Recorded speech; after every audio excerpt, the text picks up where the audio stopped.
बिलोली शहरामध्ये मागील 11 वर्ष झाले या ठिकाणी महाराष्ट्र अंधश्रद्धा निर्मूलन समितीच्या वतीने आपण दारूचा नव्हे तर दुधाचा हा उपक्रम चालू करून 11 वर्ष झाले आणि या ठिकाणी आपण व्यसनाचे दुष्परिणाम सांगून आणि या ठिकाणी आलेल्या सर्व लोकांना दुधाचे वाटप करतो।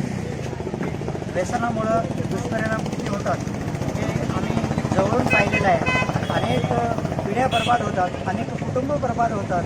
त्यामुळं त्या व्यसनाच्या आहारी जाऊ नये या उद्देशाने आम्ही अखंडरित्या हे व्यसनमुक्तीचं कार्य पुढं चालू ठेवणार आहोत आणि चालू आहे। तर ह्या ठिकाणी सरासरी जर पाहिलं तर दर 31ला म्हणजे नवीन वर्ष साजरा करण्यासाठी नवयुवकांनी त्या व्यसनाच्या आहारी जातात।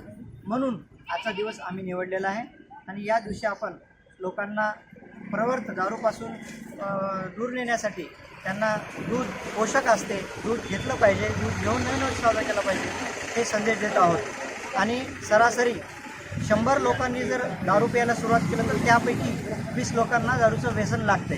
त्यामुळं ते दारूचं व्यसन करणे वाईट आहे हे सांगून आपण हा संदेश देत आहोत। या कार्यक्रमास प्रमुख उपस्थिती पोलीस निरीक्षक अतुल भोसले, उपनिरीक्षक विजय पंतोजी, नायब तहसीलदार दीपक मराळे व सामाजिक कार्यकर्ते, पत्रकार बांधव उपस्थित होते।